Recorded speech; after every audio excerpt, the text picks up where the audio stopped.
The early morning air was crisp, carrying the scent of pine and damp earth as Ethan Carter stepped onto his cabin porch.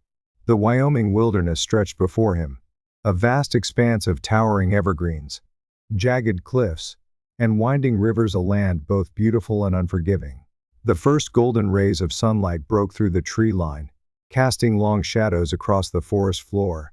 Ethan had lived here for over 15 years, serving as a ranger in Timberland Reserve, a remote stretch of protected land known for its rugged terrain and rich wildlife. He had seen just about everything these woods had to offer: grizzly bears fishing in the streams, wolves moving like ghosts through the trees, and mountain lions staking their silent claims over rocky outcrops. He respected the land, and in return, it had kept him alive. But on this particular morning, something was wrong. A sound echoed through the valley, a cry, raw and desperate, unlike anything Ethan had ever heard before. It wasn't the mournful howl of a wolf, or the screech of an eagle. This was something younger, weaker, and afraid. Ethan froze, his instincts honed by years in the wild. Every creature had its own language, and this one sent a chill down his spine.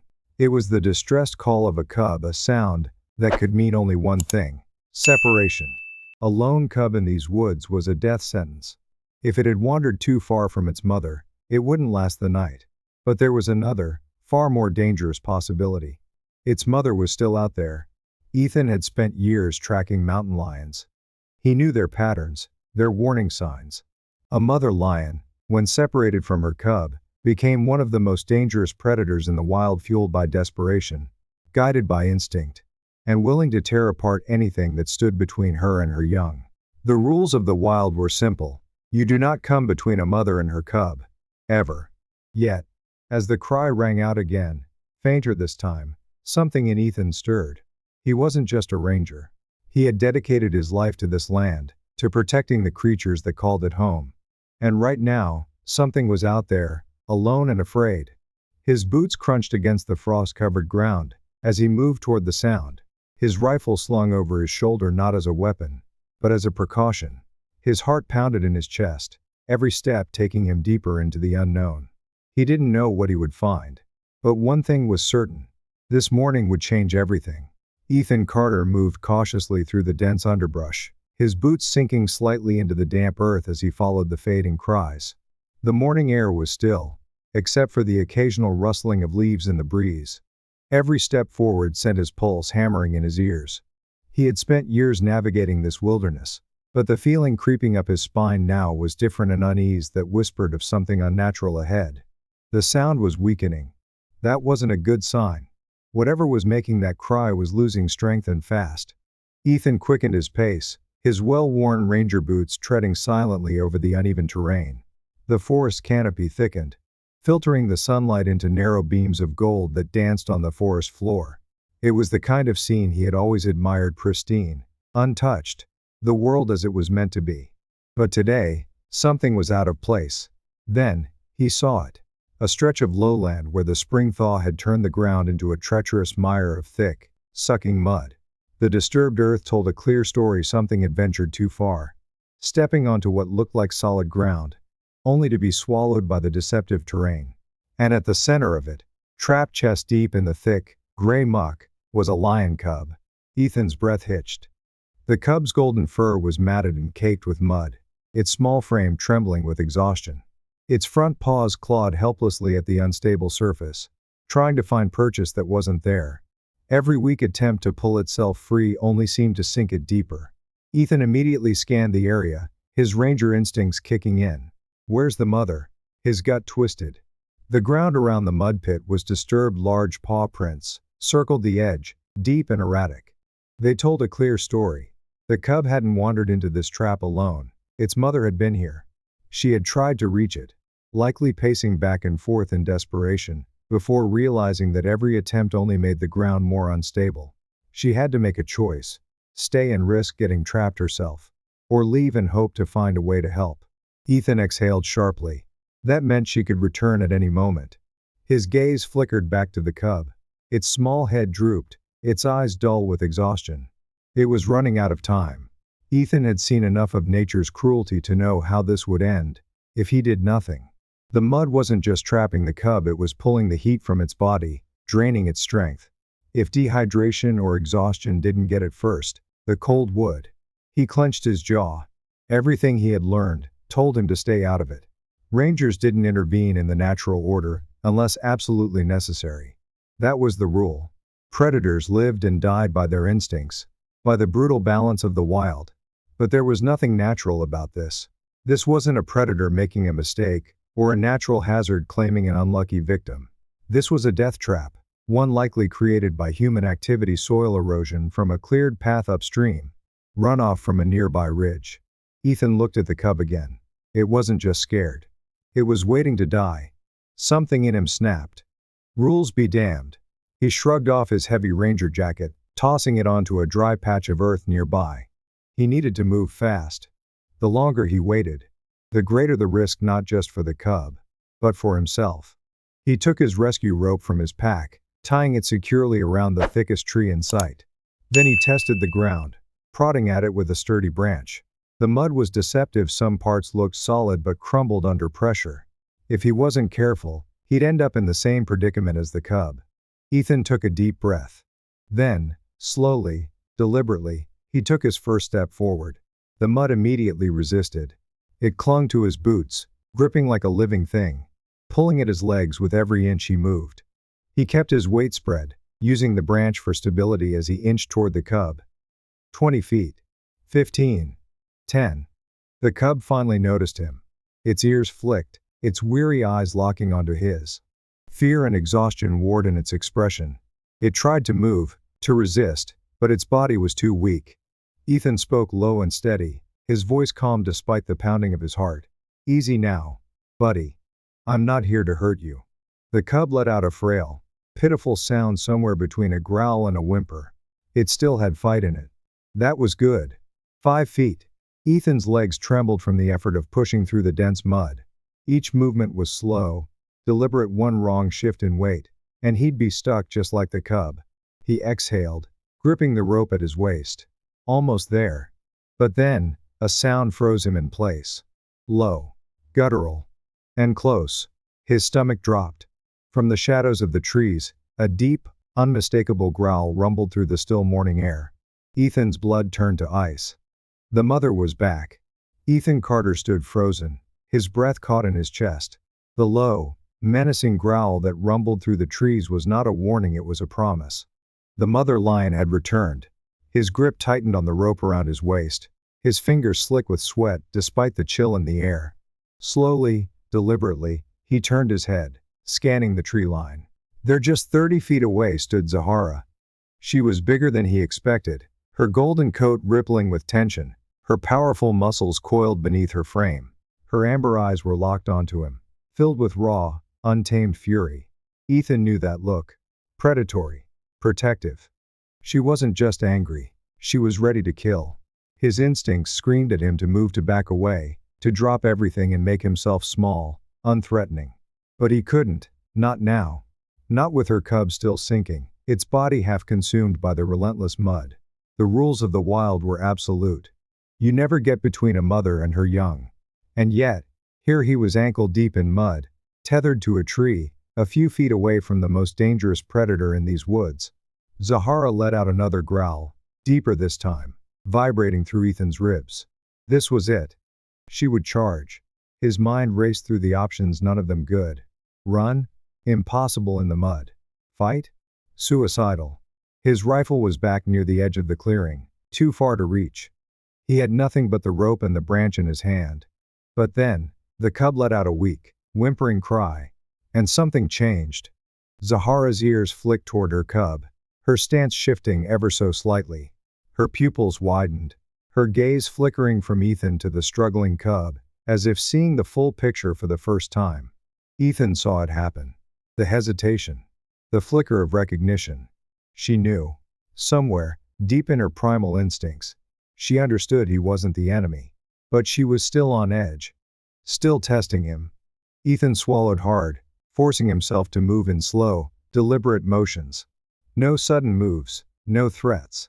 He bent down, still gripping the rope, his voice low and steady. "I'm getting your cub out," he murmured. "That's all. I'm not taking it. I'm not hurting it. Zahara huffed, nostrils flaring, her tail flicking in agitation. She took one step forward, and Ethan tensed, but she didn't charge. That was all he needed. This was a gamble. A deadly gamble. But he was already in. With deliberate care, Ethan inched forward, feeling the mud tighten its grip around his legs. His arms burned from the strain, but he ignored it, keeping his focus on the cub. Kairo was barely moving now, his small body sinking deeper by the second. No time. Ethan forced his boots forward. 5 feet. 4. 3. The ground beneath him shifted dangerously, nearly pulling him under, but he braced himself, tightening the rope around his waist for leverage. 2 feet. The cub let out another weak, pitiful sound. Ethan finally reached him. Easy, little guy, he whispered, looping the rope under Kairo's body. The cub shuddered at his touch, but didn't fight. It was too tired. Behind him, he could hear Zahara breathing, feel her presence so close, so powerful. She wasn't stopping him. She was letting him do this. His fingers worked quickly, securing the rope around Kairo's torso, making sure it wouldn't slip. One deep breath. Then he pulled. The mud fought back, a thick, clinging force determined to claim its victim. Ethan gritted his teeth, his muscles screaming as he hauled the cub upward, using every ounce of strength in his body. Inch by inch, Kairo began to rise. The mud slurped and gurgled as it released its hold, and with one final heave, Ethan lifted the cub clear of the pit. Kairo collapsed onto solid ground, panting, his tiny body shaking with exhaustion. For a single, suspended moment there was silence. Then, everything happened at once. Zahara lunged forward.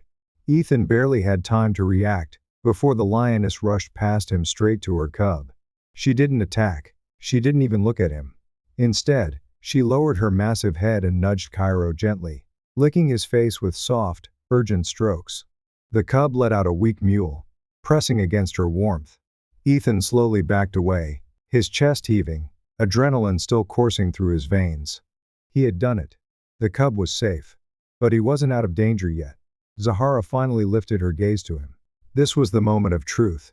Would she turn on him now? Would she see him as a lingering threat? He stood still, not daring to breathe. Then, to his shock, she didn't growl. She just stared at him, her golden eyes unreadable, filled with something that wasn't aggression. Something else entirely. Ethan took one slow step backward, then another. Zahara didn't stop him. Then, with a final glance, she turned away, gathering her cub close, guiding him deeper into the forest. Ethan exhaled shakily, every nerve in his body still on fire. He had expected a battle. He had expected death. But instead, he had earned something far rarer, a wild lion's trust. Ethan Carter had spent years patrolling the rugged wilderness of Wyoming's Timberland Reserve. He had tracked bears through fresh snowfall, watched wolves move like shadows beneath the trees, and even stared down the piercing eyes of a mountain lion from a safe distance. But never in his life had he found himself standing this close to a wild predator, with no weapon, no escape, and nothing but the weight of an impossible decision pressing on his chest. Zahara, the lioness, was just feet away, her golden eyes locked onto his, unblinking, unreadable.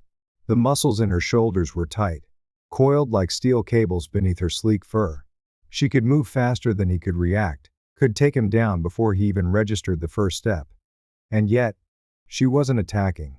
Ethan felt his pulse hammering in his ears. His instincts screamed at him to run, but he knew better.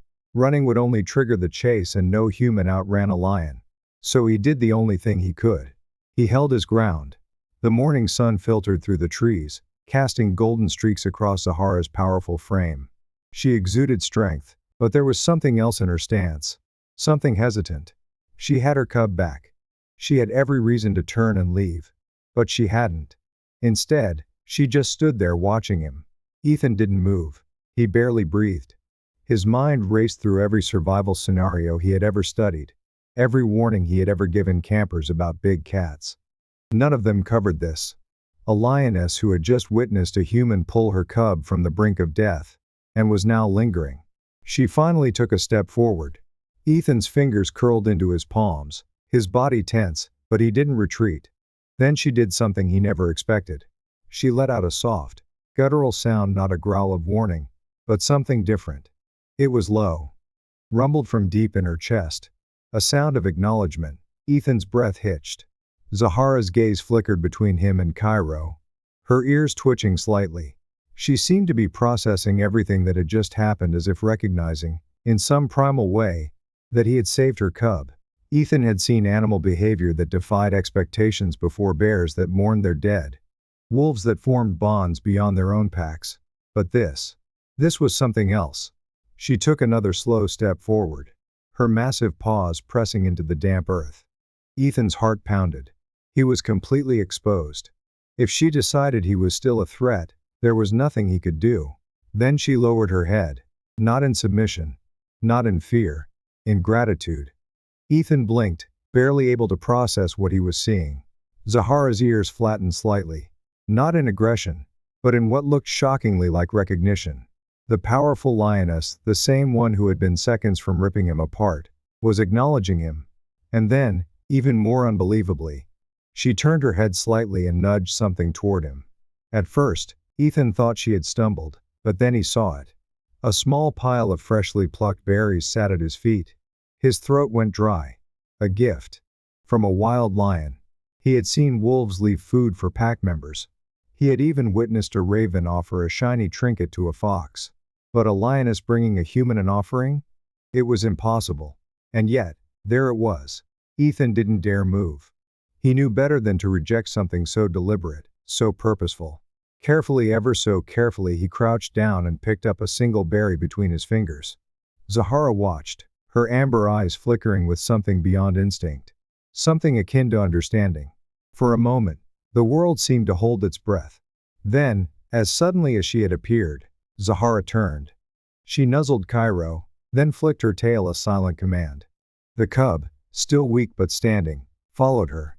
Ethan watched as they padded away, their golden coats blending with the trees, moving like ghosts into the wilderness. He didn't call after them. He didn't try to follow. Some things were meant to stay wild. But as Zahara and Kairo disappeared into the forest, leaving nothing behind but paw prints in the dirt, and an impossible story etched into Ethan's memory, he knew one thing for certain. This moment would change everything.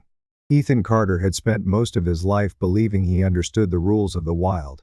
He had followed them, respected them. But in this moment, standing ankle deep in the thick Wyoming mud, a lioness standing just feet away, her cub barely clinging to life between them, those rules were being rewritten before his very eyes. Because Zahara wasn't attacking. She should have. A mother mountain lion would do anything to protect her cub, fight, kill, die if necessary. Ethan had prepared for that. He had expected fangs and claws, not cooperation. Yet here they were. The air between them was heavy, tense but oddly balanced, not as enemies, not even as rivals, but as two creatures with a shared purpose. The cub, Kairo, let out a weak whimper, his tiny body trembling in exhaustion. That was all it took. Zahara moved first. Ethan tensed, bracing for the worst, but instead of lunging at him, she did something he never could have imagined. She began to dig. With slow, powerful strokes, Zahara used her massive paws to claw at the mud, creating trenches that loosened the thick, clinging muck around her cub. Her movements were measured, purposeful, not the frantic desperation of an animal acting on instinct. But something more. Something almost calculated. Ethan's heart pounded as he realized what was happening. She wasn't just letting him help. She was helping him. His breath came fast and sharp, adrenaline surging through his veins, but he forced himself to focus. If she was willing to work with him, he couldn't waste this chance. He grabbed his rescue rope and secured it around Kairo's frail body, his fingers working quickly despite the thick layer of mud that coated his hands. The cub barely reacted, too tired, too weak to fight anymore. Ethan stole a glance at Zahara. She had stopped digging, her golden eyes flickering between him and her cub, watching his every move. Testing him. He exhaled, slow and steady. "All right, big girl," he murmured, gripping the rope tighter. "Let's get your cub out of here." Zahara huffed. A short, deep sound, not aggression, but acknowledgement. Then, together, they pulled. Ethan braced himself, planting his boots against the unstable ground as he hauled back on the rope. Every muscle in his body screamed as the mud fought against him, clinging to Kairo like a living thing, refusing to let go. Zahara didn't hesitate. She dug in deeper, her powerful legs carving away at the edges of the pit, weakening the mud's hold on her cub. She let out a soft but urgent rumble encouraging Kairo to move, to fight. The cub whimpered but responded, his small body shifting slightly, inch by inch. Ethan pulled harder. The mud gurgled, slurped, resisted then, finally, it gave. With a final, desperate heave, Kairo came free. The cub collapsed onto solid ground, trembling, his ribs rising and falling in rapid breaths. For a moment, everything was still. Ethan was frozen, chest heaving, mud dripping from his arms, his brain struggling to catch up with what had just happened. Zahara stepped forward. Ethan stiffened, instinct demanding he back away, prepare for impact. But she didn't attack. She walked right past him. Zahara reached her cub, lowering her massive head, her nose nudging against Kairo's tiny body. A deep, rumbling sound vibrated from her throat, not a growl, but something else. A mother's reassurance. Kairo responded weakly, pressing his small head against her chest. Ethan let out a breath he hadn't realized he was holding. It was over. They had done it. Zahara lingered over her cub for a moment, checking him, reassuring him. Then finally she turned to face Ethan. He tensed. Her golden eyes locked onto his, holding something he had no name for. She could leave now. Take her cub and vanish into the wilderness, return to the life they had before. But she didn't move. Instead, in the most surreal moment of Ethan's life, she stepped forward. Ethan's breath caught in his throat, as Zahara lowered her massive head, until she was just inches from him. He could hear her breathing, feel the heat radiating from her body. His instincts screamed at him to back away, to not let a predator get this close. But something inside him, something deep, something instinctual held him still. Then, Zahara did something that would stay with Ethan for the rest of his life. She pressed her forehead lightly against his hand. The touch was brief. Barely a second. Then, just as quickly, she was gone. She turned, gathering her cub close, and without another glance, slipped into the shadows of the forest. Ethan stood there, frozen in place, heart hammering, lungs burning from the effort. He had spent his entire career believing he understood wild animals. But nothing, no training, no experience, no survival guide could have prepared him for this. Because today, in the heart of the Wyoming wilderness, a mountain lion had trusted a man. Ethan Carter had spent years in the wilderness, but nothing in his experience compared to what had just happened. The lioness was gone. Zahara had taken her cub, Kairo, and melted into the trees like a shadow, vanishing into the vast Wyoming wilderness.